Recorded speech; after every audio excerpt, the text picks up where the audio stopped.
Not to brag, but I downed that carousel with just one blow.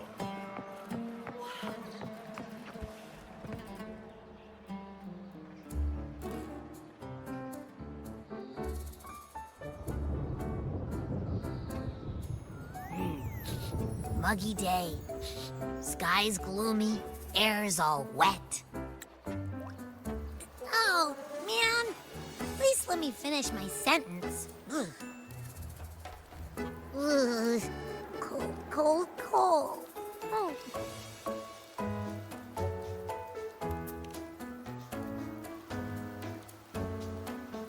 All right. I'm famished. We barely had a bite sprinting all the way here from Laguna. Whoa! Pinch me! This is a feast and a half!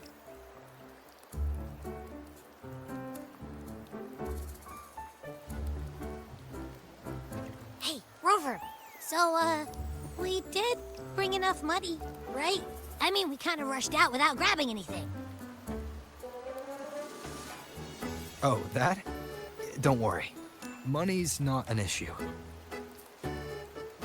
Augusta made sure we're covered. All our food and lodging here in Septimont is billed straight to the F4's palace. But I think the owner might have overdone it a little. Ha! Better get used to it. You're the champ of the Great Aegon. And you know me. If food's on offer, I'll be a scoffer. Yeah, no leftovers, guaranteed.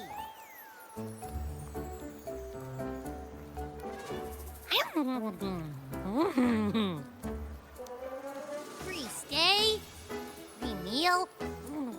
The zephyr really knows how to treat guests. Maybe we should, you know, hang around a bit longer.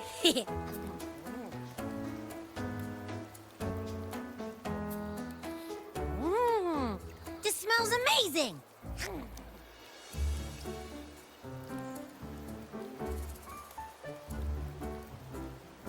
Abby, what do you think Imperator wants me to find? If Cardathia is right, the last clue should be somewhere on the Sanguis Plateaus. We're so close to the finish line, just one step away. But our pace is slowed. Relax. We're already back in Septimont. What's the rush? I remember Lupa said there's this weird blight cloud hanging over the Sanguis Plateaus. And when the high tide, or whatever, rolls around, all the gladiators go there to hunt tacit discords. Wait, is the high tide coming up soon? The Aphor's invite did say something about a big hunt.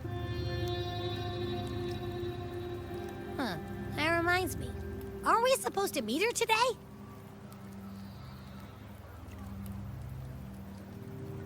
A messenger came this morning. Augusta is dealing with an emergency, so our meeting's postponed.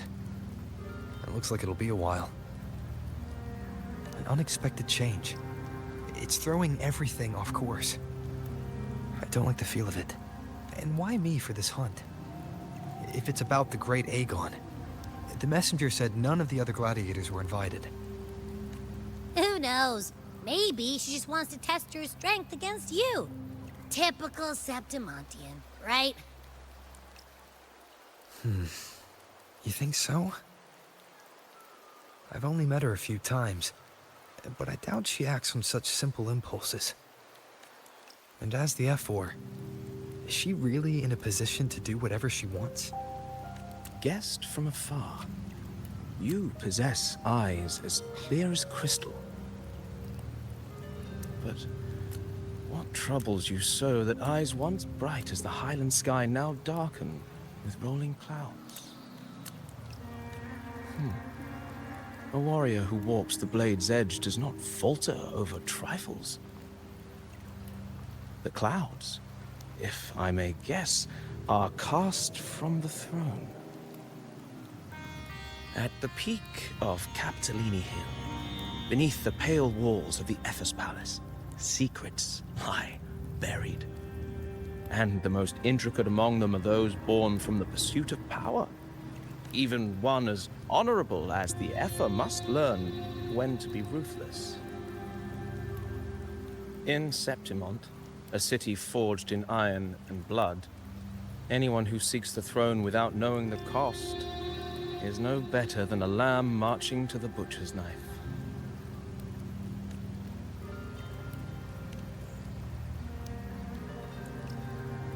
I am Nestor, a traveling poet.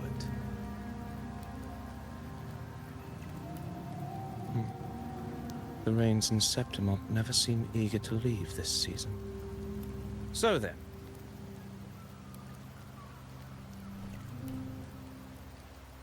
if you are curious about the Epher, then allow me to say that nothing would honor me more than to offer even a modest service to the champion of the great Aegon. Wait, how do you know he's the champion? And all that stuff about the F-Word, too? Huh? Your eyes. Were we talking too loud? To see and to hear are but two of the many ways to perceive. Trusting the senses is a habit, a natural expedience, but not the only option. Truth be told, I've been gathering inspiration for my next epic, and its protagonist is none other than Augusta, the Epher of Septimont. That's why I speak of her with some familiarity. I have a feeling your tale with her will soon be written. And knowing more about those who walk alongside you is rarely without its benefits.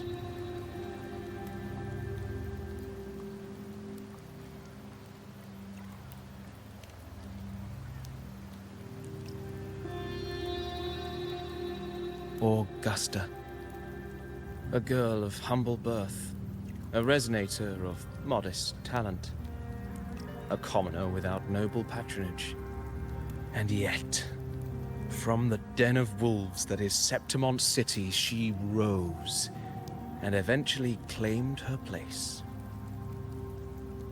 Just like the burning sun was once a cloud of dust.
fail enough times, and you might eventually succeed.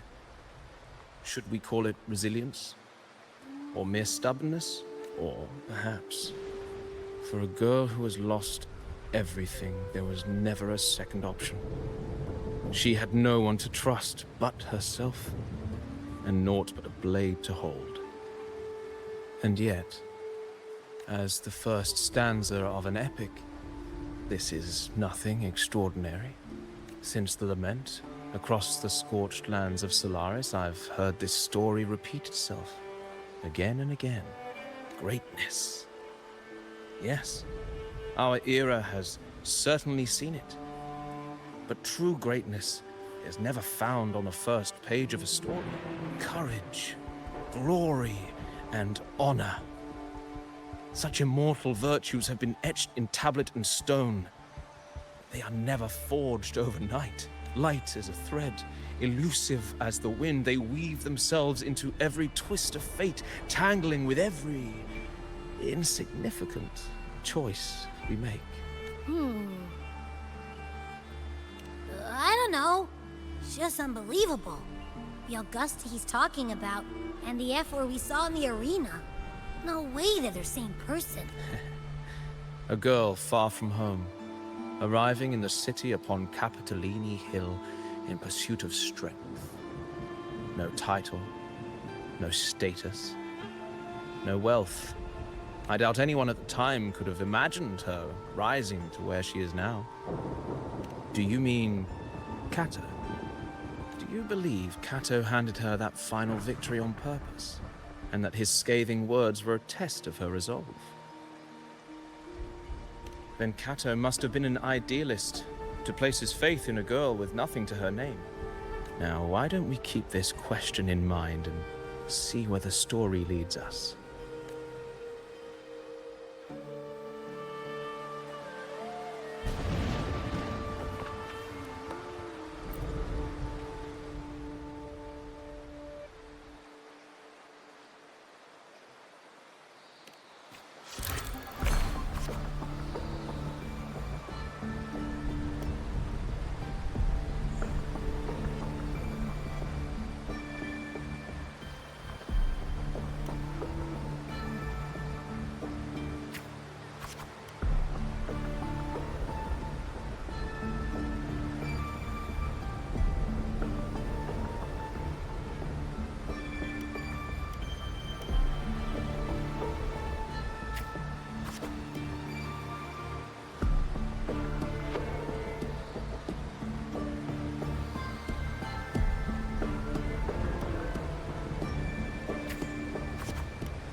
merely the rough shape of a short epic.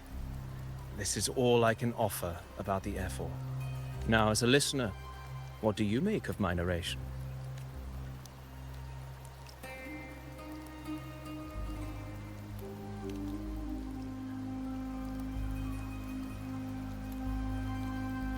I appreciate your kind words, my generous listener.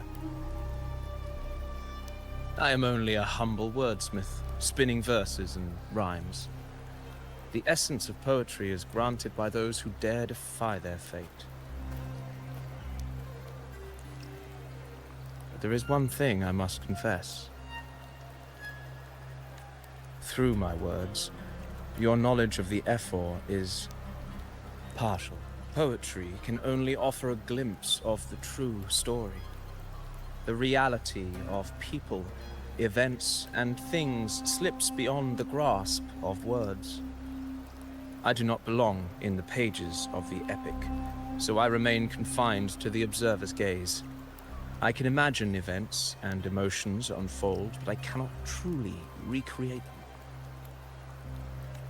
Here's some advice for you, though I hesitate to call it such. If you want the truth of a story, step into it. Become part of it. The opportunity stands before you now. As I've said, the tale between you and Augusta, the hero of Septimont, is only now turning its next page.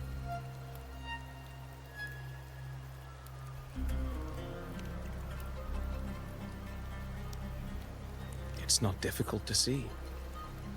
Fate flows like the stars, tracing their course. Your destination is written in the steps you take.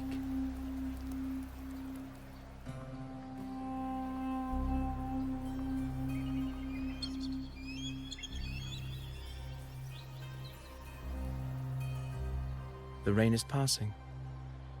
I hear it ceasing its symphony upon the earth. It is time for farewells.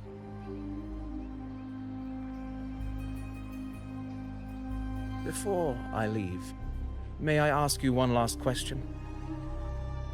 What is it that has lifted Augusta to the seat of power? What is it that makes a ruler? Well, I'd say strength. Let's be real. There's no way Augusta could have passed those trials without strength. Rover, what do you think?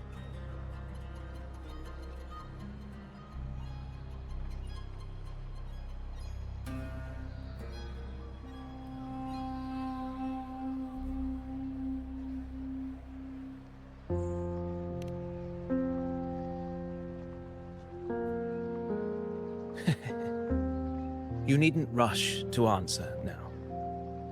Keep it in mind as you continue your journey. When the final chapter is written, the answer will reveal itself. Farewell, my friend. Our paths crossed by fate and by chance. Soon, after this brief encounter, everything about me will be gone with the wind. But you, your epic continues.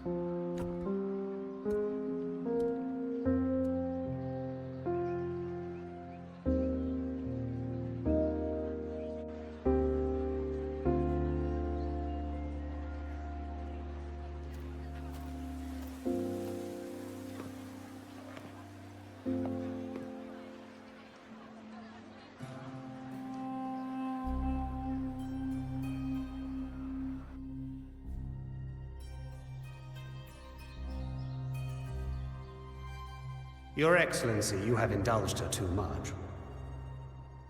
As the priestess, Iuno is far too unruly in both action and word. It's a disgrace to her title. Indeed.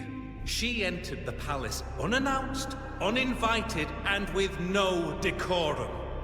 A blatant affront to the authority of the palace. Same as always. Senators, all she crossed was a doorway. One too insignificant to carry the weight of our authority, or defend anyone's fragile pride. Let us not forget, it is not the walls of Capitolini Hill that command fear.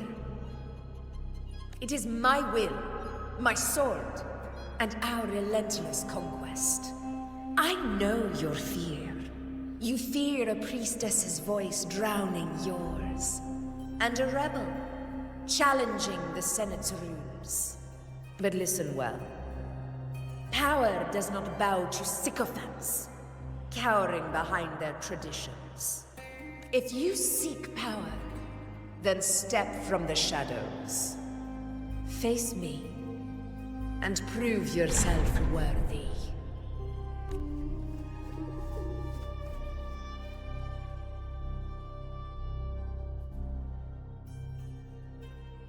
Took you long enough, Augusta. Handling the senators takes time. You know that.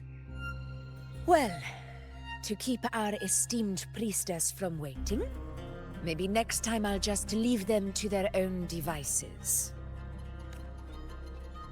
I'll make sure they record every detail of your feat, and relay it word for word to Grandmother Lilibet. Priestess Iuno, unruly behavior, left Tetragon Temple without permission, and trespassed into the Ephor's palace. I wonder, who will lose it first? Lilibet or you? Let those old foxes report me all they want. If they step into the Tetragon left foot first, I'll shoot the left. Right foot first, I'll shoot the right. Hey, I'm with you on that one. The Senate should be reminded now and then that the Tetragon's kindness is not a reason to take Priestess Iuno lightly. Why didn't you wait there? I had everything handled. We depart for the hunting ground tonight. If anything changed, you could have reached me by my terminal. You didn't need to come all the way here. I want you free of duty until that day arrives.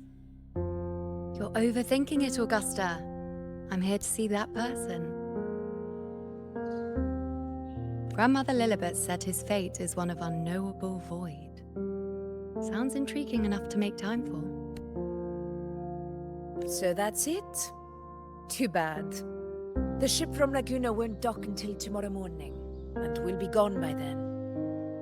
Ugh, what a hassle.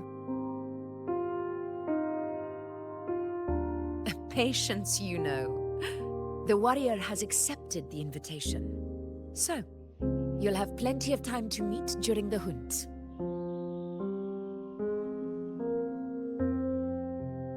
Is there something else you want to say? I read Grandma Lilibet's Book of Prophecies. The hunt and our plan, neither end well. Are you sure we should go through with this? Risk does not trouble me. Peril simply requires greater strength. But really, when did you start caring about the temple's traditions? O ye faithless of Septimont, the divinity is enraged. Should your ruler defy their will again, doom shall be your fate. Lately, I've been hearing murmurs from the nobles again, about the ancient prophecy from Laguna. I will admit, those words once carried weight. But when our ancestors crossed the waters and climbed these hills, Laguna's divinity didn't get a seat on the ship. And the priestesses all said the prophecy was incomplete. Only the hero of heroes, wielding extraordinary power, risen from the dark tides, shall bring eternity to Septimont. Then shall the waters quiet, the tempest still, and glory return with the blood of the old king. Do not forget, this is the other half of the prophecy. Fabius, Attilius, Valeria. One after another, these heroes have saved Septimond from the brink of ruin. As long as a hero stands, no disaster can break this eternal city. What if this time is different? What if ruin is our fate? Then I will sever that fate with my blade.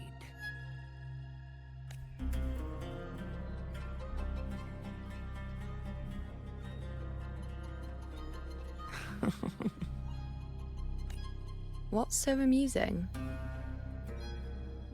So, the fearless priestess Iuno can be frightened after all.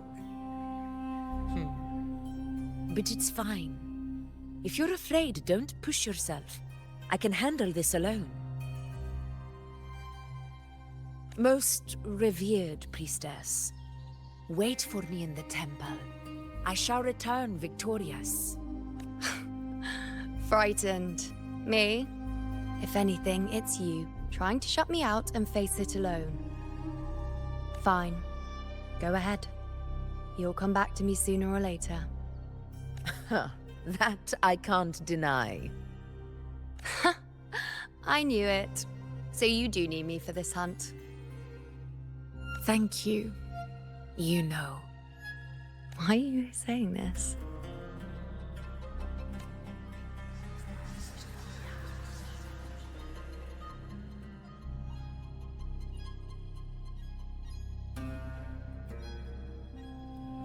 The storm is coming. Come, you know my friend. The best way to greet a storm is to walk straight into it.